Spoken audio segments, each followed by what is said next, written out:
नहमदुहु नुसल्ली अला रसूलिहिल करीम अम्मा बाद अऊज़ु बिल्लाहि मिनश शैतानिर रजीम बिस्मिल्लाहिर रहमानिर रहीम।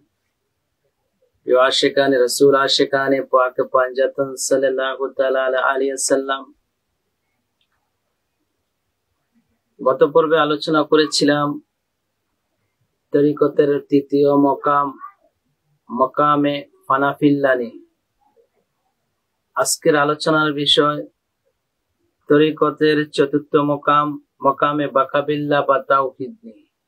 প্রিয় আশিকানে রাসূল আশিকানে পাক পাঞ্জাতন সাল্লাল্লাহু তাআলা আলাইহি ওয়াসাল্লাম। প্রিয় আহমদ সুন্নি জনতা ও তরিকতপন্থী আশিকান জাকিরা, তরিকত একটি সূক্ষ্ম বিষয়। সুফিবাদ এবং তরিকতে যারা আছেন তাদেরকে বিভ্রান্তভাবে একদল গুমরাহী লোক আছে, যারা বিভ্রান্তভাবে বিভিন্ন ধরনের প্রশ্ন করে আপনাদেরকে হয়রানি করে। এই বিভিন্ন প্রশ্নের উত্তর এবং তরিকত সম্বন্ধে জানার উদ্দেশ্যে, তরিকত সম্বন্ধে বোঝার উদ্দেশ্যে, এবং আপনি যে পীর ও মুর্শিদের কাছে বায়াত, সে মুর্শিদের কাছে কি কারণে বায়াত, এই টোটাল তরিকত সম্পর্কে নিয়ে আমার লেখা বই তরিকতে মঈন। বইটি ধাপে ধাপে তরিকতে মঈন ক্লাসের মাধ্যমে আমি আজকে আলোচনা বা মকামে বাকাবিল্লাহ পর্যন্ত পৌঁছেছি। আজকে আপনাদের সামনে তরিকতের চতুর্থ মকাম মকামে বাকাবিল্লাহ বা তাওহীদ নিয়ে আলোচনা করব। মনোযোগ সহকারে শুনবেন, অতি গুরুত্বপূর্ণ তরিকত ব্যক্তিদের জন্য। মকামে বাকাবিল্লাহ বা তাওহীদ। বাকা অর্থ স্থায়ী বা অবিনশ্বর, অর্থাৎ যার কোনো ধ্বংস নেই, ক্ষয় নেই, এক কথায় চিরস্থায়ী, তাকে বাকা বলে। আর বিল্লাহ অর্থ হচ্ছে আল্লাহর সহিত বা আল্লাহর সাথে মিশে যাওয়া। সুতরাং মকামে বাকাবিল্লাহ বা তাওহীদ অর্থ হলো মহান আল্লাহর সাথে সম্পূর্ণ স্থায়ীভাবে মিশে একাকার হয়ে যাওয়াকে মকামে বাকাবিল্লাহ বলা হয়। এই স্তরে বা এই মুকামে সাধকের জন্ম মৃত্যু বারবার হয় এবং সে নির্বাণ লাভ করে। এই স্তরে ওলি বা আউলিয়াকে কামেল মোকাম্মেল বলা হয়, অর্থাৎ তারা স্থায়ীভাবেই মহান আল্লাহর সাথে মিশে একাকার হয়ে যায়। তখন তারা যে অবস্থা যা বলে তাই হয়ে যায়। তখন তাদের মুখ আল্লাহর মুখ হয়ে যায়। তখন তারা আল্লাহময় হয়ে যায়। প্রিয় আশিকানে রাসূল আশিকানে পাক পাঞ্জাতন সাল্লাল্লাহু আলাইহি ওয়াসাল্লাম, মোকামে বাকাবিল্লাহ বা তাওহীদ, এই স্তরটার ভিতরে যে আল্লাহর ওলি অবস্থান করে, তৃতীয় স্তর পাড়ি দেওয়ার পর চতুর্থ স্তরে সে আল্লাহর ওলি আল্লাহর সাথে এমন ভাবে মিশে যায় যে তার খাওয়া দাওয়া চলাফেরা সব আল্লাহময় হয়ে যায় এবং সে যা বলে তা আল্লাহর ইচ্ছায় বলে। নিজ থেকে সে কিছু বলে না, সে সর্বসময় আল্লাহর প্রতি ফানা এবং স্থায়ীভাবে মাওলার সাথে মিশে যায়। তা কি বলা হয়? মোকামে বাকাবিল্লাহ। এই প্রকারে ওলিকে গাউস বা কুতুব বলা হয়। এই প্রকারে ওলিরা জন্মগতভাবে মাদারজাত ওলি হয়ে জন্ম নেন। এই স্তরে ওলি বা আউলিয়াদেরকে জন্ম মৃত্যু বা ধ্বংসের কোনো প্রকার ভয় থাকে না, কারণ এই স্তরে কোনো কিছু চিরস্থায়ী, তাই তাদের জন্ম মৃত্যু বা ধ্বংস কোনো কিছুরই ভয় থাকে না। এক কথায় এই স্তরে মা সালেক বা বান্দার সকল কিছু আল্লাহ আর আল্লাহর সকল কিছু বান্দার হয়ে যায়। আর ফানাফিল্লাতে রুহু যখন তার সাথে যাবতীয় সম্বন্ধ, হিজাব বা সকল প্রকার সম্পর্ককে মুক্ত হয়, তখন সে সালেক বা বান্দা উপর বাকাবিল্লাহ ফায়েজ তার পীরের উসিলায় আসতে থাকে। তবে এই হালতে সালেক বা বান্দার কিছু আমিত্ব বোধ থেকে যায়, অর্থাৎ নফস অজ্ঞতা ও অস্বীকারত্ব করতে দেয় না।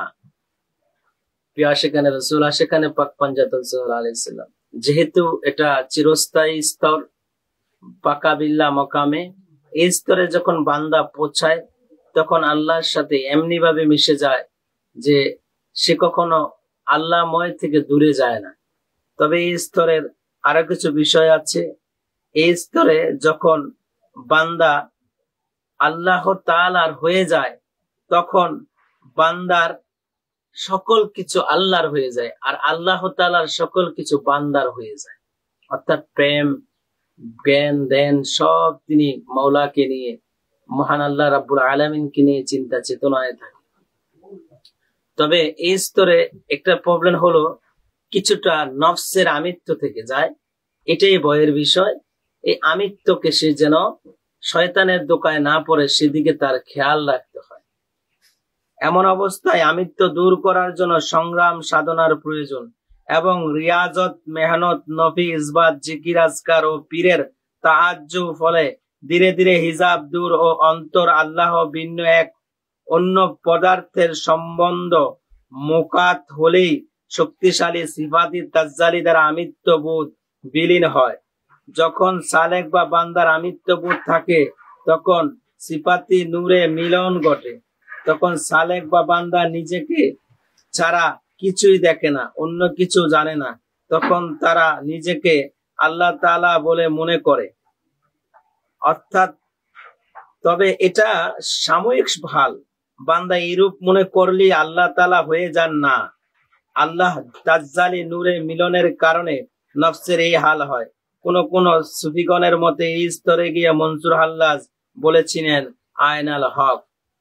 এই স্তরে একটা ক্ষতিকর গুণ হলো যে যখন সে আল্লাহময় হয়ে যায়, আল্লাহর হয়ে যায়, তার নফস বারবার তাকে ধোঁকা দিতে থাকে। তার নফস বারবার সারা দিকে থাকে যে তুই আল্লাহই হয়ে গেছো, তুই আল্লাহই হয়ে গেছো, তুই আল্লাহই হয়ে গেছো।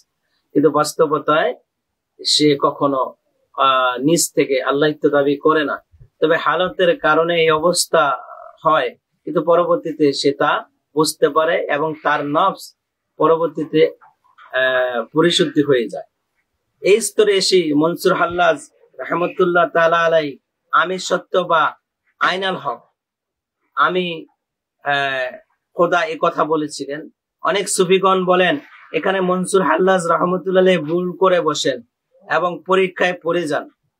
আবার কারো কারো মতে মনসুর হাল্লাজ ভুল করেননি, মকামের হালে আইনাল হক বা আমি সত্য বা আমি খোদা বলেছিলেন। তবে এই মকামে বহু সুফি মকামের হালে বা ভুলে আইনাল হক বা আমি খোদা বলে ফেলেন। আমিত্ব রোধ থাকার কারণে দুষ্টু নফস এটাই সত্য বলে ধারণা নিয়ে আসে। তবে সামরিক মিলন যদি জোরদার হয়, তাহলে অলৌকিক অনেক কিছু জাহির হতে পারে। এই স্তরে সুফিগণের মতে হযরতে মনসুর হাল্লাজ রাহমাতুল্লাহ তাআলা আলাইহি যখন মোকামে বাকাবিল্লায় পৌঁছান, এই স্তরে আইনাল হক বা আমি খোদা বলেছিলেন। তবে সেটা সামরিক সময়ের জন্য।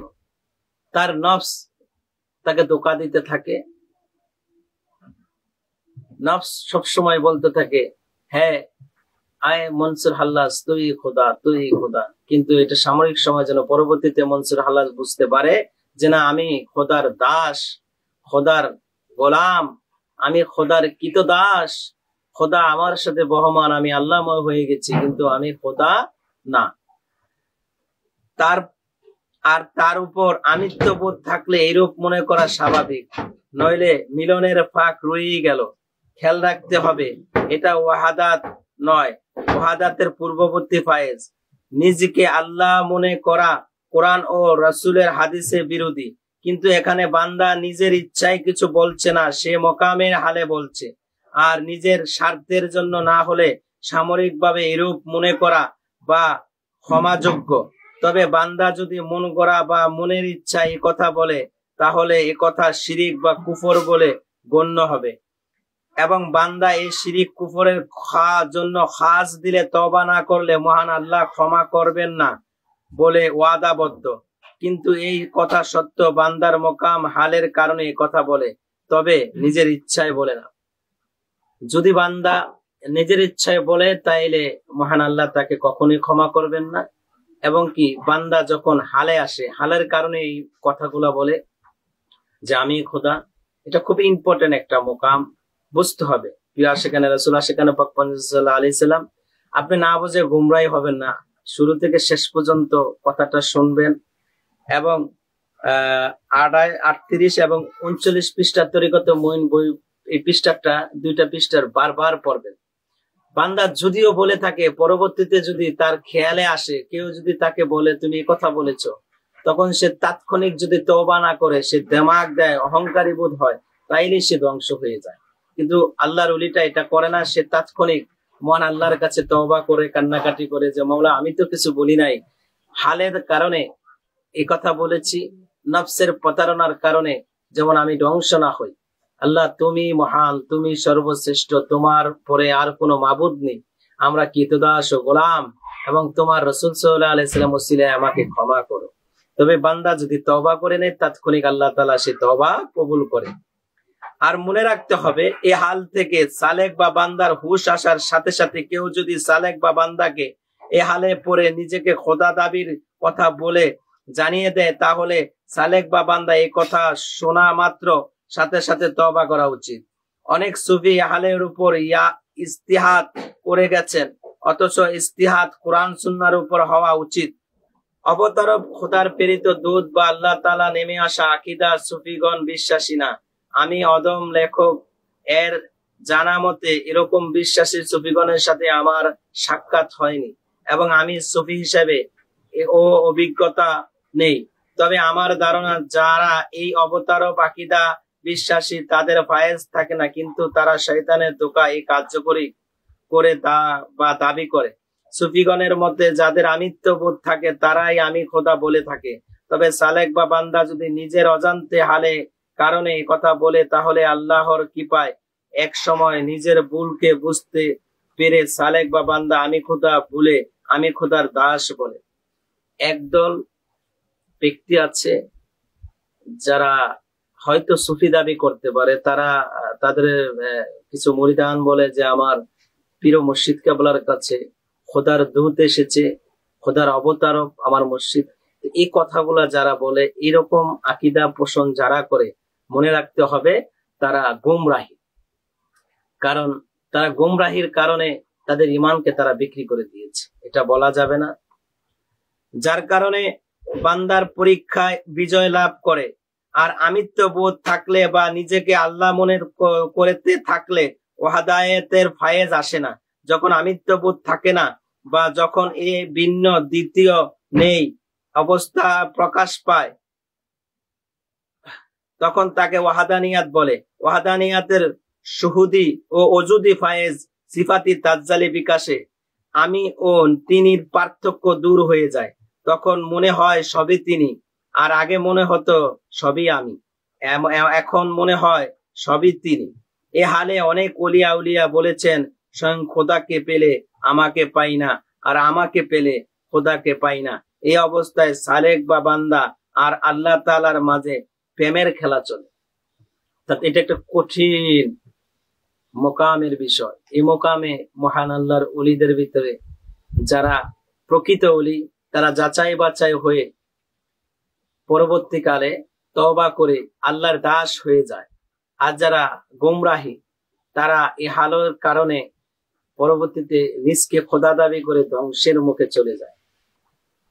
সুফি সাধকের মধ্যে মহান পুরুষ মহাসাধক হযরতে ওয়াসাল কারনী রাহমাতুল্লাহ আলাইহি এই হালতে পড়েছিলেন। হযরতে বাইজিদ বুস্তামি হালতে পড়েছিলেন। বাইজিদ বুস্তামির জীবনে অনুসন্ধান করলে দেখা যায় এই হালতে পড়ে বাইজিদ বুস্তামি একসময় নিজকে খোদা দাবি করে বসলেন। তখন তার আশেকান ও মুরিদান পরবর্তীতে বললেন যে, হে বাইজিদ, আপনি তো নিজেকে মহান সত্তাময় দাবি করে ফেলেছেন। হযরতে বাইজিদ তার কোমর থেকে চাকু নিয়ে ওই ভক্তকে দিলেন এবং সকল ভক্তকে বললেন যে, আমাকে তোমরা হত্যা করবে যদি আমি আবার পুনরায় এই দাবি করি। আমি এই দাবি করাটা মিথ্যা। তখন পুনরায় বাইজিদ বুস্তামি আবার হালতের কারণে এই দাবি করাটা শুরু করলেন। তখন দেখলেন হযরতে বাইজিদ বুস্তামি রাহমাতুল্লাহ আলাইহি একে একে প্রায় 40 থেকে মতান্তরে 41 জন বাইজিদের ছায়া হয়ে গেছে। সকল লোক হত্যা করতে করতে, অর্থাৎ চাকু দিয়ে হত্যা করতে করতে করতে লাস্টে অবশেষে একজন বাইজিদকে পেলেন। আবার পুনরায় বাইজিদ হালতের কারণে পুনরায় হলেন। আবার সবাই বললেন যে, আমরা 40 জন বাইজিদ বা 39 জন বাইজিদকে হত্যা করেছি। আপনার সামনে আসার পরে আপনি হালত পরিবর্তন করে ফেলেছেন, আপনি আবারও পুনরায় দাবি করেছেন। তখন বাইজিদ বুস্তামি রাহমাতুল্লাহ আলাইহি ভক্ত মুরিদনকে বললেন যে দেখো এটা হালের কারণে হয়, তোমরা লাস্ট যে বাইজিদকে দেখেছো সেই মাওলার দাস, আর বাদ বাকি যে বাইজিদকে দেখেছো তারা ছিল ছায়া। অর্থাৎ হালের কারণে খোদা যদি কারোর সাথে দিদার দিয়ে দাবি করে সেটা হলো ভিন্ন বিষয়। এখন সবচেয়ে ইম্পর্টেন্ট বুঝতে হবে, এটা বুঝতে গেলে আপনাকে বুঝতে হবে একজন জিনে ধরা রোগী, যদিও তার নাম থাকে আব্দুল রহমান, কিন্তু ওই জিনে ধরা রোগীর কারণে সে কিন্তু তাকে সওয়াল করলে, প্রশ্ন করলে, জিজ্ঞেস করা হয় তোমার নাম কি, সে বলে আমার নাম অমুক জিন, আমার নাম মাজুজ জিন বা ইয়াজুজ জিন বা আইনাল জিন, অথচ তার নাম কিন্তু আব্দুর রহমান। তার কাঁধে বা তার শরীরে জিন বর করার কারণে তার জবান দ্বারে সে কিন্তু এই কথা বলে। কিন্তু আমি এটা বলতে চাই না যে আল্লাহ তাদের উপর সওয়াল করার কারণে এই কথা বলে, কিন্তু আপনি অনুসন্ধান করে দেখেন এটা ইলমে মারফতের কঠিন একটা বিষয়। তো এই জন্য এই বিষয়ে সর্বোচ্চ সুফিগণ কখনো এই বিষয়টাকে গোপন রাখার চেষ্টা করে, কখনো এটা বহিঃপ্রকাশ করে না। একটা জিন যদি একটা মানুষের ভিতরে প্রবেশ করার কারণে সে অন্য আকৃতিতে কথাবার্তা বলতে পারে, অন্য আচরণ করতে পারে, তাইলে আপনি অনুসন্ধান করেন একজন আল্লাহর খাস বান্দা, একজন আল্লাহর খাস কৃতদাস, একজন আল্লাহর খাস গোলাম যদি আল্লাহর গোলামি করে, এই গোলামের কারণে যদি সে আল্লাহময় হয়ে যায়, তাইলে আল্লাহময় হওয়ার কারণে সে গোলাম কখনো কিছু বলে না, এটা মাওলার তরফ থেকে কথা বলা হয়। কিন্তু একটা কথা বিষয় থাকে যে যদিও বান্দার জবান দ্বারা বলা হয়েছে, কিন্তু সে জবান বান্দার থাকে, কিন্তু কথার সুর বান্দার থাকে না, কথার সুর থাকে স্বয়ং আল্লাহ রাব্বুল আলামিনের। এটাই ইলমে মারফত, এটাই ইলমে মারিফতের গোপন বিষয়। তবে প্রিয় আশিকানে রাসূল, আশিকানে পাক পাঞ্জাতন সাল্লাল্লাহু তাআলা আলাইহি ওয়াসাল্লাম এই বিষয়কে জানার জন্য, এই বিষয়কে বোঝার জন্য একজন সুফি সাধকের প্রয়োজন। একজন মহান আল্লাহর ওলির কাছে আপনার দীক্ষা লাভ করতে হবে, একজন মহান আল্লাহর কাছে আপনাকে বিক্রি করতে হবে, আল্লাহ ওয়ালা ব্যক্তির কাছে আপনি যেতে হবে। যেমনি ভাবে সারা শরীরের ময়লাকে সাফ করার জন্য আপনি নদী বা পুষ্কুনিতে বা সাগরে ডুব দিলে ময়লা সাফ হয়ে যায়, তেমনি মহান আল্লাহর ওলির কাছে সহবত পাওয়ার জন্য যদি যান, তাহলে আপনিও আল্লাহময় হয়ে যাবেন, আপনিও মাওলার খাস বান্দা হয়ে যাবেন। এ বলে আজকের বক্তব্য এখানে শেষ করছি। ইনশাআল্লাহ আগামী পর্বে তরিকতের পঞ্চম মোকাম, মোকামে আবদাদিয়াত ও মাবুদিয়াতে নিয়ে আপনাদের সামনে আসব। এই বলে আমি আমার বক্তব্য এখানে শেষ করছি। আসসালামু আলাইকুম ওয়া রাহমাতুল্লাহি তাআলা ওয়া বারাকাতুহু।